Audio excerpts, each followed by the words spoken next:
What was the catalyst that broke you to begin chasing that relationship? I can remember the time I moved from Dallas to San Antonio, and I'll never forget, I needed a car.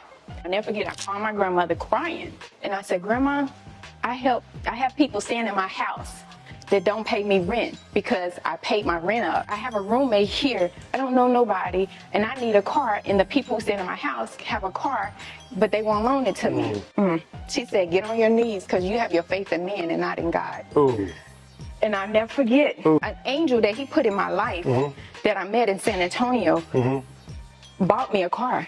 Wow. So I always That's go back your there. Bethel moment right there. You know? Yes. She's the reason why I have a relationship. I've seen her just transform and bring people to Christ just by her actions. Wow. I had to live into those shoes. So being a woman of a good thing, I'm a good thing to my husband, I'm a good thing to my friends, you know what I mean? A good thing can be more than just a spouse. The catalyst was your grandmother having you drop on your knees and pray. Yeah. So you saw a breakthrough there that really kind of like made God real in your life, like for the first time or one of the first times. Yeah. Right? So what were the practical things you did to cultivate that relationship with God? So one of the things I did do, I had to distance myself from things that distract me, the temptations.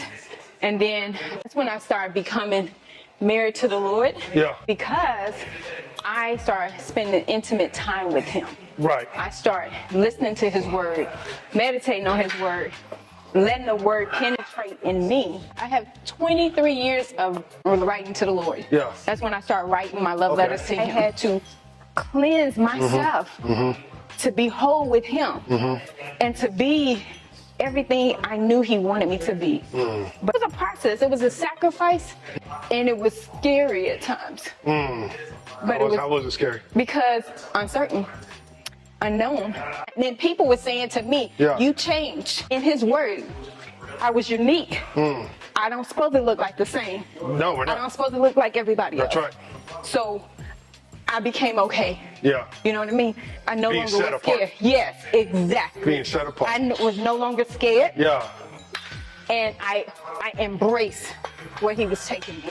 It's one of my precious moments that I go back to all the time. Because the transformation was so real. He was so real. Right.